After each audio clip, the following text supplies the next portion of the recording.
अस्सलाम वालेकुम। आज हम बात करेंगे एक इम्पॉर्टेंट टॉपिक पे जिसकी वजह से बहुत सारे स्टूडेंट्स में मिसअंडरस्टैंडिंग हो चुकी है और बहुत सारे स्टूडेंट्स को अभी तक पता नहीं है कि रिन्यूअल प्रोसेस है क्या, करना कैसे है। यहाँ पे हम सब कुछ यहाँ पे डिस्कस में डिटेल में यहाँ पे आपको समझाने की कोशिश करेंगे। आप स्टार्ट से लेके एंड तक आप वीडियो में बने रहिएगा। हम बताएँगे आपको कि रिन्यूअल प्रोसेस करना कैसे है, कंटिन्यूएशन कैसे फिल करना है, फेलियर कैंडिडेट्स और एलिजिबिलिटी कैसे है, किस-किस कैंडिडेट को ये वाला अप्लाई करना है और स्कॉलरशिप जो पेंडिंग है वो आने के बाद होगा या उससे पहले होगा। चलिए पहले बात करेंगे जो कंटिन्यूएशन सर्टिफिकेट है इसके लिए हम आगे बात करेंगे। उससे पहले हम देखेंगे कि ये जो कंटिन्यूएशन सर्टिफिकेट है, ये होता क्या है और ये अपलोड करना क्यों मैंडेटरी है? पहले यहाँ पे आप नीचे देखेंगे it's mandatory to upload this certificate as a proof of continuation of studies and early. जो ये कंटिन्यूएशन सर्टिफिकेट है, it acts as an identification proof. ये पहले आपको जब फिल करना है, ये एक मेन वेपन है आपके एनएसपी फेज़, यानी आपका जो रिन्यूअल प्रोसेस है, इसका जो मेन डॉक्यूमेंट एक ही डॉक्यूमेंट अपलोड करना है, वो है कंटिन्यूएशन सर्टिफिकेट। ये आपका मतलब ये आइडेंटिफिकेशन होता है, ये आपका प्रूफ होता है कि आपने कंटिन्यू अपना स्टडीज़ करना है सेकंड ईयर के लिए। जो नोडल अफसर है इंस्टीट्यूट का are requested to provide the promotion continuous submit to students to facilitate their registration on the NSP code for submission of renewal application। जो आपके इंस्टीट्यूट के नोडल ऑफिसर्स होते हैं, वहाँ से आपको ये कंटिन्यूएशन सर्टिफिकेट लेनी है, ये प्रमोशन कम या तो आप इंस्टीट्यूट के एआईसीटी की वेबसाइट से खुद ही डाउनलोड कर सकते हैं, ये प्रिंट आउट करना है और उसके बाद इसमें डिटेल्स भरनी है। The system of payment of installments of maintenance allowance has been automated. The head of institute should ensure genuineness of each and every additional installment of maintenance। So पहले आपको ये कंटिन्यूएशन सर्टिफिकेट वहाँ से लाना है, उसके बाद फिल कैसे करना है वो हम आपको आगे जाके बताएँगे। तो जो एनएसपी फेज़ 2 का मसला है, वो कैसे क्लियर करना है। यहाँ पे हम आपको बताएँगे कि कंटिन्यूएशन सर्टिफिकेट पे की क्या इंपॉर्टेंट पॉइंट्स क्या है और वो फिल कैसे करना है। पहले जो रिन्यूअल प्रोसेस है ये इंपॉर्टेंट क्यों है और ये नेक्स्ट ईयर के लिए इंपॉर्टेंट इसलिए क्योंकि इसका जो 1 लाख आपका सेकंड ईयर का पेमेंट है वो इसी के थ्रू आएगा। जैसे आपने फर्स्ट ईयर में आपने एनएसपी फेज़ 2 किया था वैसे ही आपको रिन्यू करना है। लेकिन इस बार आपको कंटिन्यूएशन सर्टिफिकेट अपलोड करना मैंडेटरी है। उसमें क्या-क्या डिटेल्स फिल करनी है वो हम आपको बताते चलेंगे। जो रिन्यूअल प्रोसेस है ये इंपॉर्टेंट होता है अपने स्कॉलरशिप के लिए कैंडिडेट्स का। जैसे यहाँ पे मैं ज़ूम आउट करूँगा, ये कुछ डिटेल्स भरनी होती है जैसे अपना नाम, अपनी कैंडिडेट आईडी। आगे जाके मैं थोड़ा बहुत आपको डिटेल से समझाऊँगा कि कौन-कौन से डेट अच्छे से फिक्स करने हैं ताकि आपका जो स्कॉलरशिप है वो आगे जाके कैंसल ना हो जाए। यहाँ पे why is it important and how to proceed next year renewal process to get scholarship of 1 lakh of next year. यहाँ जाके ये जो कंटिन्यूएशन सर्टिफिकेट अगर इसमें थोड़ी-सी भी गलती दिखी, फिर आगे जाके वेरीफाई नहीं होगा, फिर उसके साथ ही आपका जो स्कॉलरशिप है वो या तो डिले हो जाएगा या तो कैंसल हो जाएगा।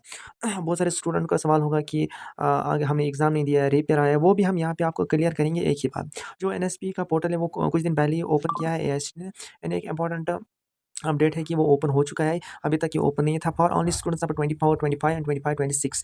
ये जो कैंडिडेट्स हैं जिनको फर्स्ट ईयर कंप्लीट हुआ है वो ये एनएसपी रिन्यूअल कर सकते हैं। लेकिन अभी तो थोड़ी ग्लिच आ रहे हैं, थोड़ा वेट करना होगा क्योंकि अब बहुत सारे कैंडिडेट्स का सवाल है कि हमने एग्ज़ाम नहीं दिया या हमारा रिजल्ट पेंडिंग है, इसका लास्ट डेट हो गया तो क्या मसला है? इसका कोई इश्यू नहीं है। जो इसका लास्ट डेट है वो 31 अक्टूबर है। 31 अक्टूबर से आप कभी भी ये प्रोसेस कर सकते हो, तब तक ये बंद नहीं होगा। तभी इतना दूर इन्होंने डेट रखा है क्योंकि बहुत सारे कॉलेजेस का जो एग्ज़ाम होता है वो लेट होता है या बहुत सारे डिलेज़ होती हैं, किसी को रीपेयर होता है उसको पास आउट करने में महीनों लग जाते हैं। तो 1 लाख क्लेम करने के लिए फेज़ 2 आपका ओपन हो चुका है। अब आगे जाके हम अगर बात करेंगे इसके लिए एलिजिबल कौन है फिलहाल के लिए जो सेकंड ईयर कैंडिडेट्स हैं, इसके लिए एलिजिबल कौन है? उससे पहले अगर हम बात करेंगे 80% कैंडिडेट्स ने फर्स्ट ईयर का स्कॉलरशिप 80,000 लिया है, बाकी पेंडिंग है 20,000। कुछ बच्चों ने अभी तक 20,000 ही लिया है, व्हाइल एज़ कुछ ऐसे भी बच्चे हैं जिन्होंने अभी तक कोई भी पैसा नहीं लिया। यानी फर्स्ट ईयर का स्कॉलरशिप ऑलमोस्ट स्टक हो चुका है बहुत सारे स्टूडेंट्स के लिए। यानी अभी तक आपका फर्स्ट ईयर का स्कॉलरशिप जो है वो इनकम्प्लीट है। सो जिन्होंने चाहे 80,000 लिया हो, जिन्होंने चाहे 20,000 लिया हो या जिन्होंने कुछ भी नहीं लिया है, वो सारे इस प्रोसेस के लिए एलिजिबल है। उन सबको करना है रिन्यूअल प्रोसेस। यानी whose previous year payment is complete can meet the renewal criteria and continue studies. तो यहाँ पे ये मत आप समझिए कि हमारा जो पेमेंट वो अभी तक नहीं आया तो हम नहीं कर सकते। इसके लिए सब कुछ करना है, वो पेमेंट कभी भी आ सकती है, उसमें आपको कोई इश्यू नहीं है। उसका फेज़ 2 आपने कंप्लीट कर दिया है। ये बस फेज़ 1 ये बस जो फेज़ 2 का मसला है, ये आपको अलग से करना है। इसका कोई लेना-देना नहीं है आपके प्रीवियस ईयर स्कॉलरशिप के साथ। अब हम देखेंगे कि एलिजिबिलिटी क्या है। यहाँ पे जो बहुत सारे बच्चे कह रहे हैं हमारा अगर किसी को सप्ली है उसका क्या होगा, वो हम आपको यहाँ पे समझाने की कोशिश करेंगे। पहले हम देखेंगे एलिजिबल कौन है रिन्यूअल प्रोसेस के लिए। कुछ दिनों में अगर अच्छे से स्मूथली प्रोसेस स्टार्ट हुआ तो उसके बाद रिन्यूअल प्रोसेस कौन कर सकता है। सबसे पहले आपके कॉलेज का रिज़ल्ट आया, मतलब रिज़ल्ट मस्ट हैव बीन रिलीज़्ड। ये होना, ये कंप्लीट हो, मतलब आपके कॉलेज का जो रिज़ल्ट आपके फर्स्ट ईयर का वो आना चाहिए, वो उससे पहले ही आना चाहिए।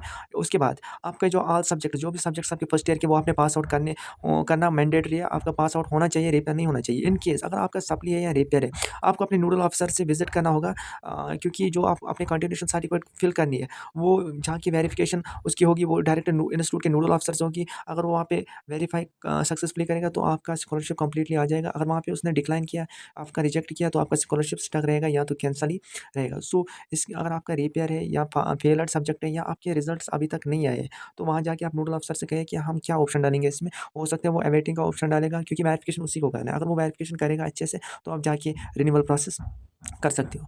सो another important update, how to do NSP renewal process without any mistake. Mistake के बगैर, क्योंकि पिछले साल भी बहुत सारों ने एनएसपी में मिस्टेक किया था, जिनको 2-2 साल तक अभी तक स्कॉलरशिप नहीं आई। सो मिस्टेक के बगैर आप अपने स्कॉलरशिप कैसे क्लेम करेंगे? पहले ही आपको एनएसपी वेबसाइट पे विजिट करना है, रिन्यूअल प्रोसेस में जाना है, वहाँ पे अपनी जो भी डिटेल्स है जो पिछले साल दिए थे प्रीवियस ईयर के, वो आपको इन क्लियरेंस परसेंटेज सब कुछ अच्छे से लिखना है विदाउट एनी फॉल्ट, कोई भी गलती नहीं होनी चाहिए। उसके बाद एक ही डॉक्यूमेंट आपको फिल करना है, वो यहाँ पे आप देखा होगा, वो है continuation certificate with right information. Continuation certificate आपको कॉलेज से भी मिलेगी, अगर आपको वहाँ से नहीं मिलेगी हम भी दे सकते हैं, वो कोई इशू नहीं है, एएस की वेबसाइट पे भी अवेलेबल है। वो आपको पहले प्रिंट निकालना है, उसके बाद वो अपना बॉल पेन से सबमिट करना है, वहाँ पे अपनी डिटेल्स फिल करनी है, और उसके बाद वो रिन्यूअल पोर्टल पे अपना अपलोड करना है। So this is for 24-25 batch both and 25-26 batch. अब जाके हम कंटिन्यूएशन सर्टिफिकेट पे कुछ इंपॉर्टेंट पॉइंट्स ऐसे हैं जो बहुत सारे बच्चों को दिक्कत आ रही है कि यहाँ पे क्या लिखना है। यहाँ पे हम आपको अच्छे से बताएंगे। पहले यहाँ पे अपना नाम लिखना है, उसके बाद जो स्टूडेंट्स नेम है वो यहाँ पे, उसके बाद यहाँ पे अपनी आईडी लिखनी है, लाइक 2024 वालों का अलग है, 2025 वालों का अलग है। यहाँ पे अपना सेशन लिखना है, यहाँ पे अपने कोर्स का नाम लिखना है, यहाँ पे अपने कॉलेज का रोल नंबर लिखना है। उसके बाद यहाँ पे अपना सेमेस्टर लिखना है, किस सेमेस्टर के लिए आपको स्कॉलरशिप चाहिए, वो आप यहाँ पे थर्ड लिख सकते हो। यहाँ पे आपने मेंशन देखा होगा, क्योंकि और सेमेस्टर के लिए है।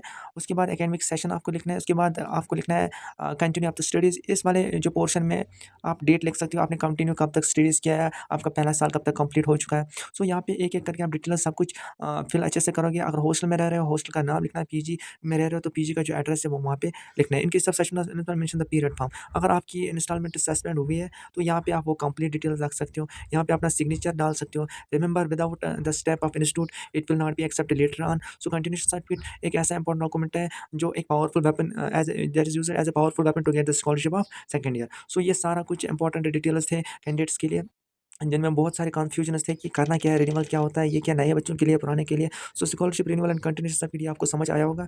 जो सप्ली है उनको फर्स्ट, अगर उनको वहाँ पे नोडल ऑफिसर नहीं मान रहा अपलोड करना, so they must first pass the subject. जो उनको सप्ली है वो सब्जेक्ट पहले पास करना है। उसके बाद या तो कन्विंस करना है इंस्टीट्यूट को कि रिजल्ट्स, वहाँ पे ऑप्शन आता है रिजल्ट्स ऑन होल्ड, वो भी कर सकते हैं, वो कोई इशू नहीं होगा, स्कॉलरशिप बराबर आपकी आएगी। वैसे अगर सब्जेक्ट पहले पास करोगे फिर उसके बाद देखोगे तो वो डिले हो जाएगी बहुत ज़्यादा। सो अगर किसी इंस्टीट्यूट ने एग्ज़ाम नहीं लिया या रिजल्ट्स अवेटिंग है, सो 31 अक्टूबर तक लास्ट डेट है, तब तक तो आ ही जाएगा, तब तक स्टूडेंट्स होल्ड पे रख सकते हैं। यहाँ पे एक वार्निंग नोट्स मैंने लिखी है, रॉन्ग डिटेल्स अगर एक भी रिन्यूअल या कंटिन्यूएशन सर्टिफिकेट के दौरान पाई गई, your scholarship could be affected, delayed और cancelled. So that was an important update for all candidates who are in misunderstanding. For future updates and clear messages you can subscribe us our channel, और आगे जाके आपको हर कोई update मिलेगी with this form, so that no one will miss the chance. Thank